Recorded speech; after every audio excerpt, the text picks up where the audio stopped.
Nous saluons la présence de chaque frère et de chaque sœur au nom du Seigneur Jésus-Christ. C'est encore une grande joie pour nous de nous rassembler ce soir afin d'écouter la parole de Dieu. Frère Bola, il est en France, il sera de retour ici demain. Il vous salue au nom du Seigneur Jésus-Christ. S'entraîner, nous allons prendre une écriture dans Hébreux chapitre 2, versets 14 à 16. Vous pouvez rester assis, Hébreux 2. C'est l'avant-dernière réunion de l'année 2023. Parce que le dimanche, nous allons célébrer le repas du Seigneur, qui est pour nous vraiment des moments agréables, où nous pouvons nous souvenir de ce qu'il a fait pour nous, et nous vous donnons quelques paroles d'encouragement pour que personne ne puisse se soustraire, que nous venons tous ensemble passer ce moment agréable dans la présence de Dieu. Hébreux 12, 14 nous dit ceci. Ainsi donc, puisque les enfants, Hébreux 12, 14. Ainsi donc, puisque les enfants participent au sang et à la chair, il y a également participé lui-même, afin que par la mort, il rende impuissant celui qui avait la puissance de la mort, c'est-à-dire le diable. Ainsi, il délivre tous ceux qui, par crainte de la mort, étaient toute leur vie retenus dans la servitude. Car, assurément, ce n'est pas des anges qu'il vient en aide, mais c'est à la postérité d'Abraham. Amen. Car, assurément, ce n'est pas à des anges qu'il vient en aide, mais c'est à la postérité d'Abraham. C'est là est le magnifique message de l'évangile de Jésus-Christ. Il est venu te secourir. Il est venu mourir, prendre ta place. Et l'Écriture nous dit, même le châtiment qui nous donne la paix est tombé sur lui. Quel message merveilleux! Ce n'est pas des anges qui viennent en aide, mais c'est à la postérité d'Abraham. Nous avons montré le mardi que Satan a été vaincu. C'est un fait divin. C'est une réalité divine. Le diable, l'accusateur des frères, Satan, a été vaincu. Mais il faut le croire. Chacun doit l'accepter, doit croire que Satan a été vaincu. Et nous avons lu 3 écritures qui nous montrent, qui nous parlent même de la chute de Satan. Relisons cela, pour ceux qui n'étaient pas là, c'est Ésaïe 14. 3 écritures. 3 écritures. Prenez Ésaïe 14, le verset 12. Ésaïe 14, verset 12. 3 écritures qui nous montrent même de...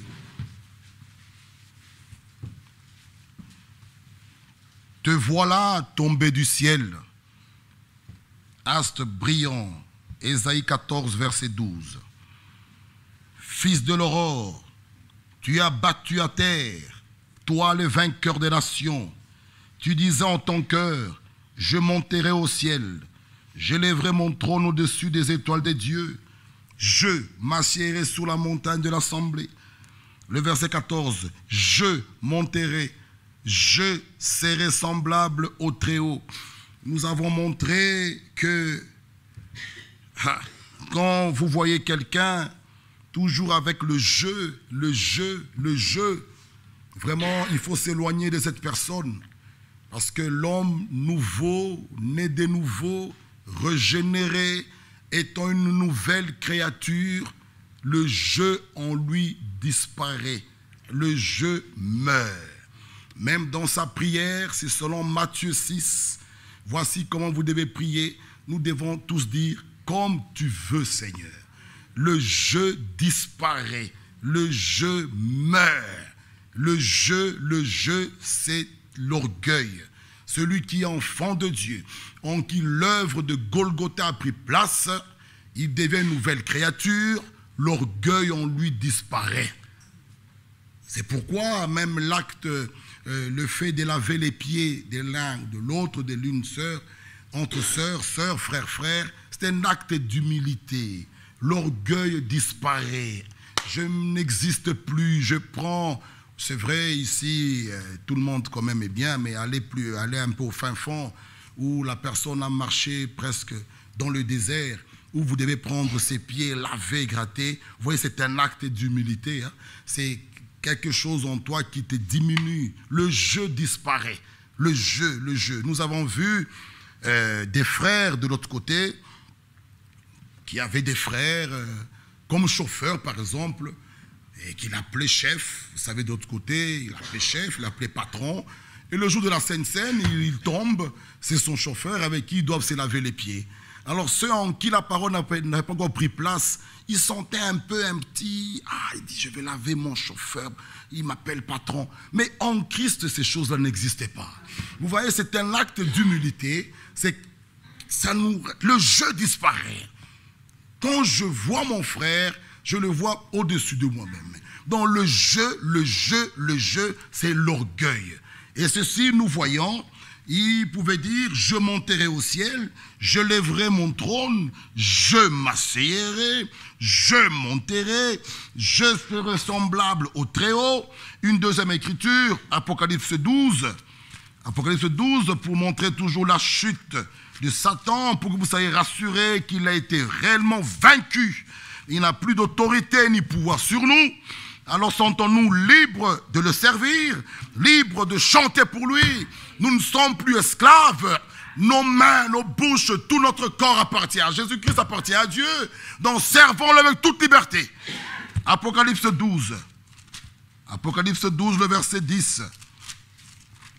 Et quand la parole est prêchée, nous disons Amen. Oui, il faut prononcer Amen à la parole. Même quand on vous salue, nous vous saluons. Acceptez les salutations. Quand le bien-aimé passe même pour présider, il dit que Dieu vous bénisse. Vous devez dire Amen. Donc nous devons participer. Nous avons montré, pour ceux qui n'étaient pas là le mercredi à la prière, nous avons eu des moments agréables. Oui.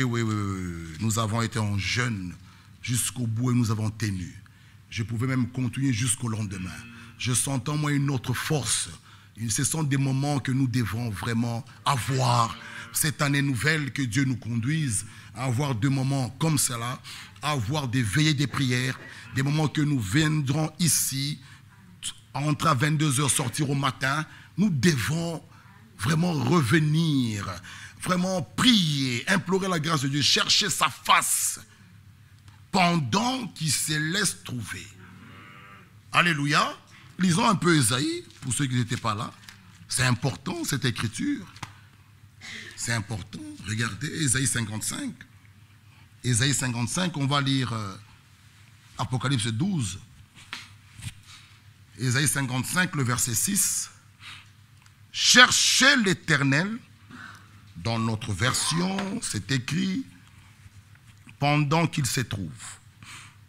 Invoquez-le, tandis qu'il est prêt. Et la bonne traduction, nous avons montré, c'est chercher l'Éternel pendant qu'il se laisse trouver. Pendant qu'il se laisse trouver. Que le méchant abandonne sa voie et l'homme d'iniquité ses pensées, qu'il retourne à l'Éternel qui aura pitié de lui. À notre Dieu qui ne se lasse pas de pardonner. Et nous avons montré qu'ici, à notre Dieu qui ne se lasse pas de pardonner, l'homme doit s'adresser à Dieu. Ah, nous ne sommes pas des acteurs. Pour que Dieu nous pardonne, nous devons nous adresser à lui. Donc ouvrir la bouche et parler. Tu connais mes faiblesses, tu connais mes défauts, tu connais ma faiblesse, tu sais de quoi je suis formé. Je suis que poussière de la terre, mais tu veux que la vérité soit au fond de mon cœur. Oh Dieu, mais voici je viens à toi. Tu t'adresses à Dieu dans la supplication, tu implores sa grâce et Dieu t'aidera. Amen. Ah, maintenant Apocalypse 12, le verset 10. Deuxième verset. J'entendis dans le ciel une voix forte qui disait: maintenant le salut est arrivé, ainsi que la puissance, le règne de notre Dieu et l'autorité de son Christ, car il a été précipité. Qui? L'accusateur de nos frères, celui qui les accusait devant notre Dieu jour et nuit. Troisième verset, Luc 10. Luc chapitre 10. Luc 10. Verset 17. Les 70 révèrent avec joie, disant: Seigneur, les démons même nous sont soumis en ton nom. 18. Jésus leur dit: je voyais Satan tomber du ciel comme un éclair. 3 versets qui nous montrent de la chute de Satan. Pour vous assurer ce soir que réellement Satan a été vaincu. Nous n'avons plus à avoir peur. Alors Hébreux 2 nous dit qu'il est venu aider, non pas les anges. Hébreux 2, le verset 12, nous dit ceci: ainsi donc, puisque les enfants participent au sang et à la chair, il a également participé lui-même, afin que par la mort, il rende impuissant celui qui avait la puissance de la mort, c'est-à-dire le diable. Ainsi, il délivre tous ceux qui, par crainte de la mort, étaient toute leur vie retenus dans la servitude. Car, assurément, ce n'est pas à des anges qu'il vient en aide, mais c'est à la postérité d'Abraham. Satan a été réellement vaincu. Mort, où est ton aiguillon? Frère, la victoire de notre Dieu au moyen de Jésus-Christ notre Seigneur est une victoire englobant toutes choses. Une victoire définitive sur Satan. Là, je peux crier, je peux sauter, mais si vous ne croyez pas, qu'est-ce qu'on peut faire? Si vous croyez réellement que Satan a été vaincu, vous devez aussi accepter et croire qu'il n'a plus d'autorité sur vous. 2 Corinthiens 6. 1 Corinthiens. Il n'a plus d'autorité sur vous. 1 Corinthiens 6.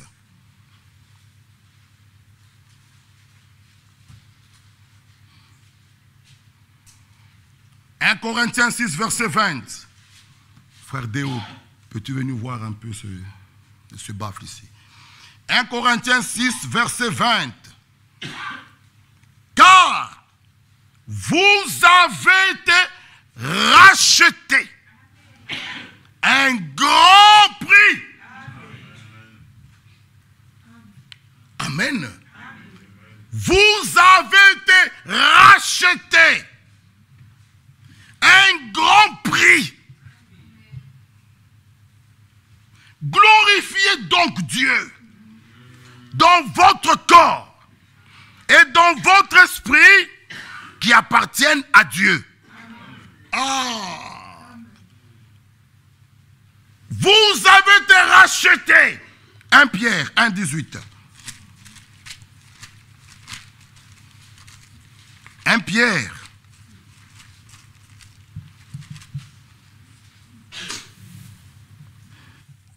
Pierre 1,18. Vous savez que ce n'est pas par des choses périssables, par de l'argent ou de l'or, que vous avez été rachetés de la vaine manière de vivre que vous aviez hérité de vos pères. Mais, par le sang précieux de Christ, comme d'un agneau sans défaut et sans tache. C'est bien, mon frère. Merci. Vous savez que vous n'avez pas été, ce n'est pas par des choses périssables. Donc, pour le rachat de l'homme, aucun homme ne peut se glorifier. C'est un peu sous la poitrine. L'argent, l'or, tout cela, non. Nous avons été rachetés à un grand prix. Ce que nous allons faire ici le dimanche, bien-aimés frères, nous souvenir de ce qui s'est passé à la croix, doit produire en nous un changement radical. Le rachat de l'homme, c'est racheter un grand prix. Ne remettez plus le Christ à la croix une deuxième fois.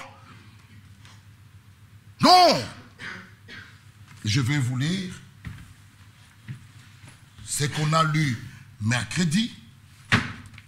Regardez ceci. Écoutez. Tout esprit chrétien exalte Jésus. Pas seulement par vos lèvres, mais par votre vie. Réellement, si Christ a pris place dans votre cœur, dans votre vie, vous allez le manifester par vos actes. Vous allez l'aimer. Vous allez le servir. Sans compromis. Vos lèvres peuvent déclarer une chose. Votre vie en manifester une autre. Si vous faites cela, vous savez c'est quoi? C'est de l'hypocrisie. L'homme de Dieu dit, je préférerais me présenter au ciel comme un infidèle plutôt que comme un hypocrite. Certainement, si vous témoignez pour Jésus en disant qu'il est le sauveur, vivez en conséquence parce que les gens attendront cela de vous. Vous voyez, c'est juste, vivez comme devait vivre un chrétien. Vous avez été racheté à un grand prix. Ma soeur, si tu comprends cela, tu vas louer Dieu de tout ton cœur. Être là, respirer, être en bonne santé, terminer l'année 2023, frère, sans peut-être ne pas même passer une nuit à l'hôpital. Non, votre vision sera différente. Racheté par le sang de l'agneau. Oh, mes frères bien-aimés et sœurs. La victoire, je répète, est une victoire définitive. Sur l'enfer, sur la mort, sur le péché, sur la maladie. Mais c'est à vous d'accepter de croire. La foi véritable de celui qui a réellement été racheté à 2 yeux spirituels, en très bonne santé. Celui qui a été racheté et qu'il met foi dans l'œuvre accomplie au bord du calvaire, il a 2 yeux spirituels. Donc, devant lui, il ne voit jamais d'échec. Après, Moi, je ne crois jamais à l'échec. À moins que Dieu nous parle autrement. Quand on est fils de Dieu, on est enfant de la bénédiction. Parce qu'à la croix, Jésus a changé notre situation. Il a transformé la malédiction en bénédiction. Nous sommes bénis. Ça, il faut croire. Moi, je le crois. Ainsi, et j'avance. Il faut le croire. C'est à vous de le croire. Ma soeur, lisons un peu Éphésiens 6. Éphésiens chapitre 6. Éphésiens chapitre 6. Jésus-Christ a vaincu, mais écoutez un peu Éphésiens 6. Le verset 10 nous dit ceci. Au reste, fortifiez-vous dans le Seigneur.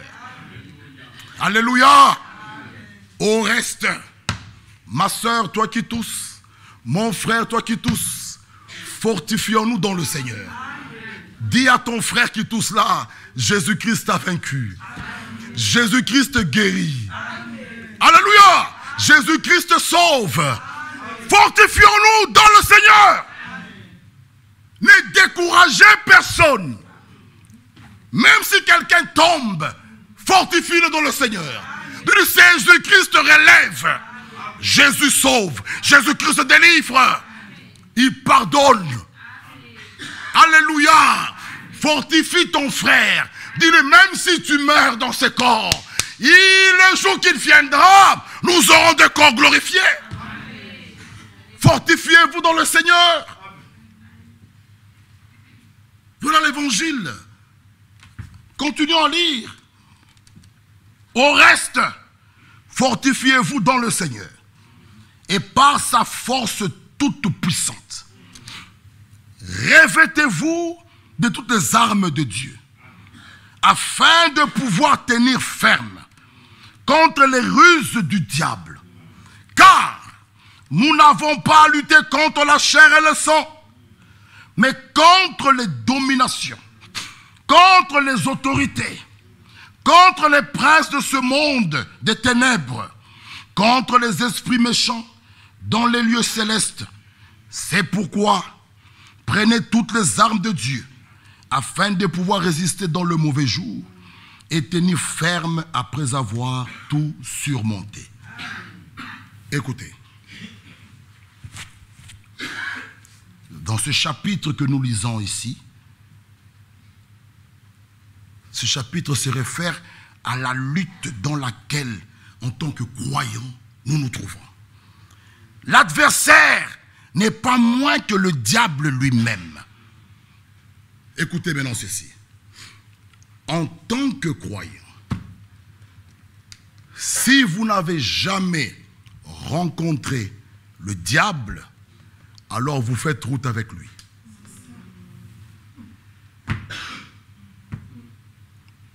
Je répète, si tout va bien chez vous, vous ne l'avez jamais rencontré, regardez bien, vous faites route avec lui. Vous allez dans la même direction. Nous marchons en contre-courant avec le monde. Mais comme nous allons le rencontrer, il y a des armes qu'on donne aux croyants. Vous voyez? Et Satan ne joue pas. Écoutez bien. Dieu est en train d'achever son œuvre, est en train d'aller à terminer l'histoire du salut avec nous. Dieu est en train d'unir ses enfants. Satan fait de même. Si aujourd'hui, on peut voir ce qui se passe dans des églises, vous le voyez aux infos, avec tous ces gens-là, on peut les marier. Donc Satan aussi travaille. Satan aussi travaille, frères et sœurs. Le même Pierre qui a donné une si grande révélation. Tu es le Christ, le Fils du Dieu vivant. Jésus prend la parole et dit, ce n'est pas la chair et le sang qui t'ont révélé cela. C'est mon Père qui est dans les cieux qui te l'a révélé. Plus loin, le même Pierre, Satan le saisit. Il dit des choses, Jésus dit, arrière de moi Satan. Donc, le diable ne joue pas. Ne lui donnez pas accès. Ne lui donnez pas accès. Le diable ne joue pas. Il rôde. Il rôde. Il est allé même vers Jésus, dans Matthieu 4, pour essayer de l'écrouler. Et toi, qui es-tu? Satan savait à qui il avait affaire, mais il a osé. Quelle audace! Aller vers la parole faite chair. Frère, il arrive au jardin d'Éden, où l'Éternel parle, il dit, le jour où tu en mangeras, tu mourras. Lui, il vient calmement. Tu ne mourras pas. Vous serez comme lui. Il n'est pas loin. On vient de planter la bonne sémence. Juste après, l'ennemi vient derrière pour mettre la mauvaise. Vous voyez qu'il est toujours là où Dieu travaille. Là où se trouve Abel, vous trouvez Caïn. Là où vous trouvez Jésus, vous trouvez Judas. Il est toujours là. Il n'est pas loin. Vous trouverez une sœur ou un frère qui vous dit des paroles, mais discernez un peu. Discernez. On peut dire à cette sœur ou bien au frère, arrière de moi Satan. Il faut avoir le courage. Si les paroles que tu me donnes ne concordent pas avec la sainte parole, ah non. Attention. Oh frère, comment tu peux dire à un frère, arrière de moi Satan? Et que dis-tu de Jésus quand on le dit ça à Pierre? Où est-ce que Pierre s'était fâché? Quand on est bon, quand on a un cœur pur, la réprimande, même celle-là te rendra joyeuse. Parce que tout est pur et droit pour celui qui a un cœur droit. On ne dira pas pour qui elle veut se prendre. Non! Ça me rendra joyeux. Parce que je fais partie d'une partie de la parole. Alors quand la parole vient me corriger, je serai dans la joie. Vous voyez, mes bien-aimés frères et sœurs, on n'a pas vu là où Pierre était fâché. Il appelle Jean-André, il dit, mais regardez Jésus. Pour qui c'est? Il me traite moi de... Non, non. Non. Jésus a détecté, dit là, c'est le diable qui parle dans Pierre. Donc, le diable peut nous saisir. Vous n'êtes pas spécial. Jésus, devant Pierre, qui donne une révélation si haute, sur laquelle l'Église est bâtie, le même Pierre, dans le même chapitre, visité par Satan. Oh non, tu ne mourras pas. Oh non. Il dit, mais Pierre, c'est ma mission pour laquelle je suis né, c'est de mourir et pour sauver l'humanité.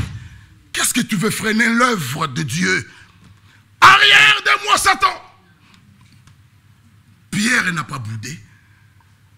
Vous voyez, quand on est vrai, quand on est juste, quand on a un cœur régénéré, un cœur transformé, un cœur nouveau, même quand on vous réprimande, vous serez toujours dans la joie. Parce que cette réprimande, c'est pour ma vie. C'est pour mon bien. Un enfant de Dieu, quand la vérité sort, on lui montre, ma soeur, regarde ici, mon frère, regarde ici. Il dit, oh, je n'avais jamais vu les choses comme ça. Ma soeur, que Dieu te bénisse. Mes frères et sœurs, mais il y a trop de revenants parmi nous. Ah, des gens qui se sont déclarés qu'ils sont morts, mais en réalité non. Quand on est mort, on est mort. Voilà le grand problème. Voilà le grand problème. Il y a trop de plaintes, des chi. Oui, je suis comme ça. Mais nous venons le 1er janvier 2023. Bientôt dans 2 jours, l'année va s'écrouler. Mais pourquoi tu as toujours le démon de la colère en toi? Et je vous donne un petit devoir que chacun peut aller chercher. Être en colère et se mettre en colère. Est-ce la même chose? Allez chercher vous-même. Celui qui se met en colère, c'est un méchant. Allez chercher.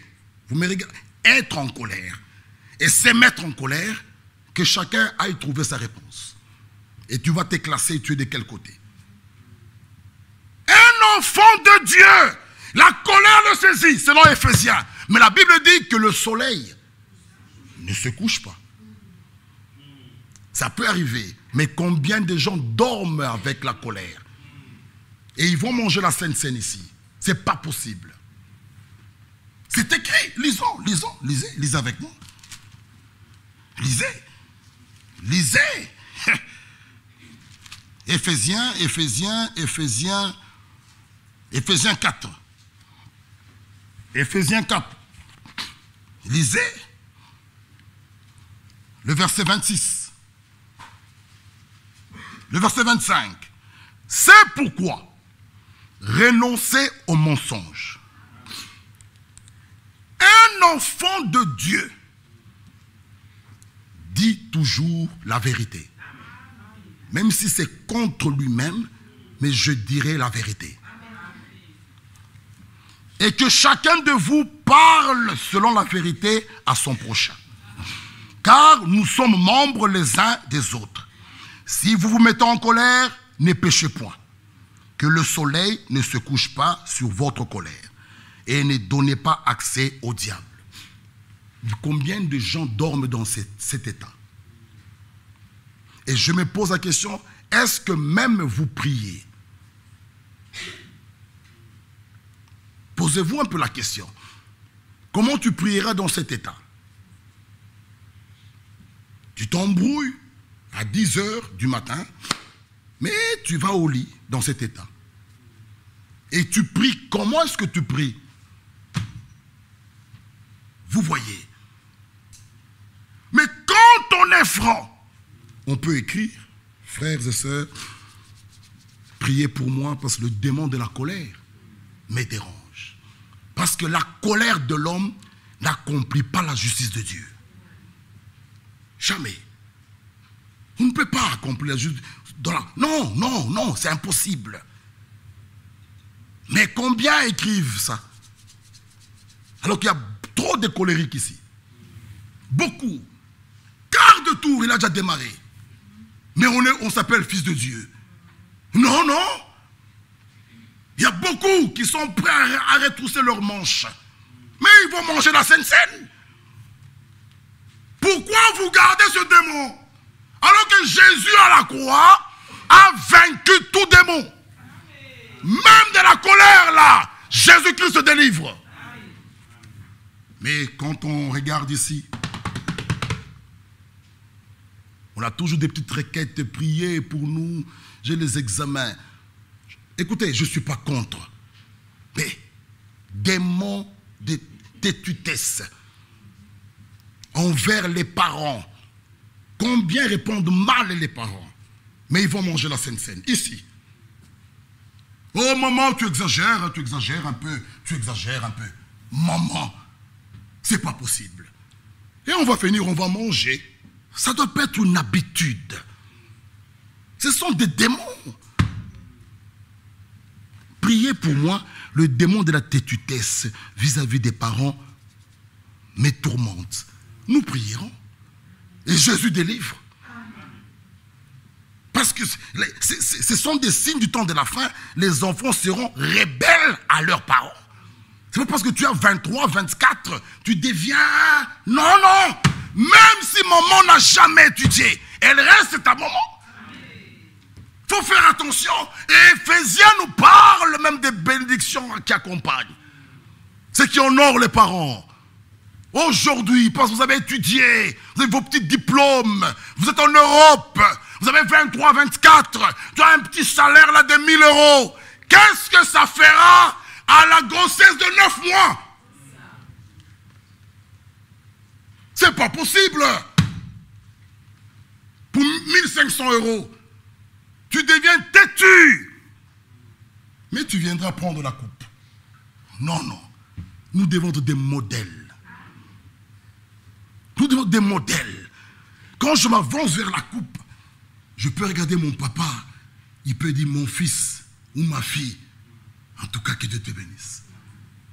Nous nous connaissons. Ici, on est tous gentils. Nous sommes tous des agneaux. Mais la véritable chrétienté, nous la vivons dehors. Dans nos maisons. Au travail. Les amis. Ce sont des démons. Jésus-Christ est mort. Pas seulement pour le démon d'adultère. Tout démon, il a vaincu, écrasé. La colère, la têtutesse. Des femmes insoumises. Des maris qui maltraitent leurs femmes. Qui maltraitent même les enfants. Ce sont des démons. Jésus a vaincu. Acceptons d'accepter cette liberté. Dans l'Ancien Testament, lorsque la trompette de jubilé sonnait, il fallait accepter ta liberté. Tu es là, toi tu as transporté ton chef sous le dos, vous devez traverser une rivière, comme lui il ne veut pas abîmer son pantalon, tu les portes sous le dos, la trompette sonne. Papa, ton chef il dit, Kassongo, finissons la rivière, tu me déposes même de l'autre côté. Je dis, en tout cas, je le jette dans l'eau. J'accepte ma liberté. J'accepte ça. Ça, c'est à toi de l'accepter. Aujourd'hui, la trompette sonne encore. La trompette de l'évangile qui vous déclare que vous êtes libre. C'est à vous d'accepter. Non. Je vais encore un peu fumer. Je verrai un peu demain. Non, non. Quand la trompette sonne, j'ai la cigarette à la bouche. Oh, attention, il y a un chant de quelqu'un, ça peut prendre de feu, ce n'est pas mon problème. Moi, j'accepte ma liberté. Je jette la cigarette. Que le chant prenne feu, ça, on va arranger ça après. Moi, d'abord, j'accepte. Il faut accepter cela. À Golgotha, toutes les exigences de Dieu ont été accomplies. Alléluia. Notre reconnaissance de dette déchirée. Lisons Colossiens. Oh.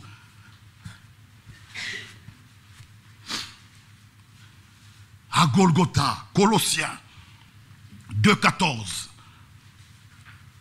Toutes les exigences de Dieu réglées. L'ennemi a perdu tout droit sur les rachetés. Alléluia.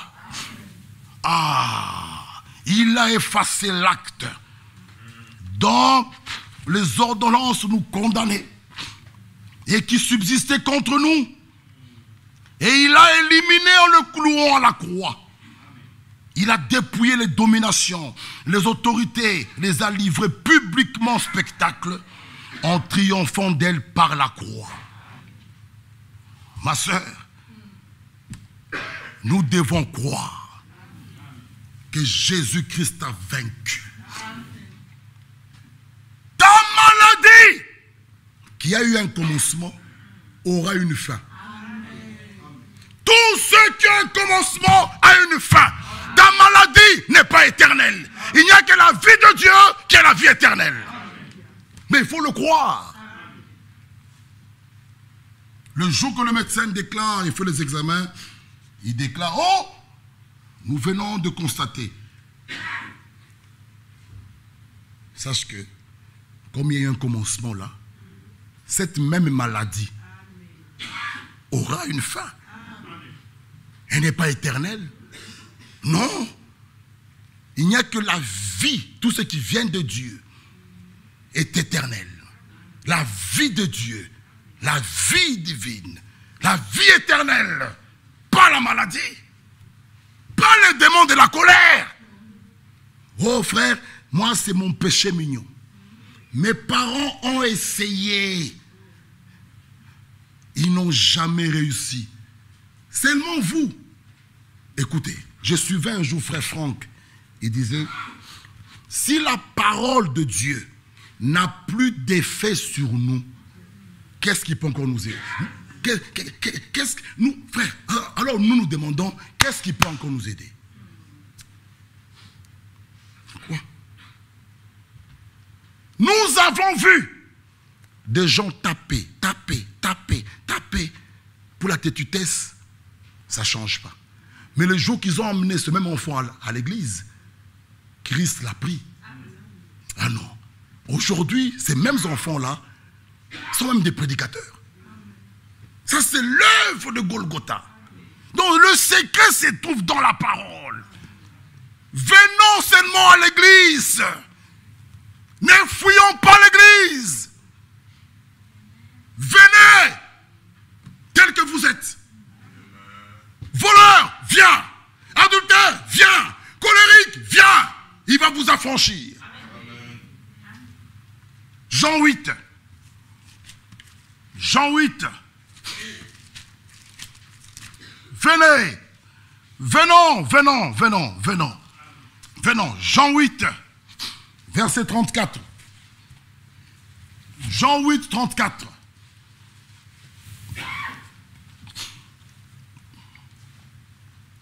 En vérité, je vous le dis, leur répliqua Jésus, quiconque se livre au péché est esclave du péché. Or, l'esclave ne demeure pas toujours dans la maison, le Fils y demeure toujours. Si donc le Fils vous affranchit, vous serez réellement libre. Pas l'Église qui affranchit. Non, le Fils vous affranchit. Vous serez réellement libre. C'est pourquoi notre mission à nous, c'est d'amener les gens vers Jésus. C'est lui qui affranchit. C'est lui.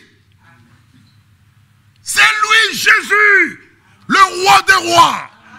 Nous chantons qu'il est cet homme de Jésus. Il ressuscite les morts. Il change, il transforme, il délivre, il sauve, il pardonne. C'est lui. Si vous l'aimez ce soir, si vous lui parlez de votre état, réellement il va vous affranchir. Nous allons chanter tous mes péchés. Son sang les a lavés. Oh mon frère et ma soeur, c'est un dernier message qui va le dimanche. Nous serons ici le matin. Nous allons repartir, revenir le soir pour le repas du Seigneur. Alors tous ensemble ce soir, nous pouvons lui dire, Seigneur, me voici. Que je sois prêt pour que le dimanche, lorsque je viendrai pour manger le pain et boire de cette coupe, que je sois en ordre. Que je sois en ordre. Là où l'homme doit réparer avec Dieu, faites-le. Là où il faut faire avec les hommes, faites-le aussi. Ne jouons pas. Ne fabriquons pas des choses. Soyons vrais. Si donc le Fils vous affranchit, vous serez réellement libre. Mettons-nous debout, chantons ce cantique et nous allons tous prier.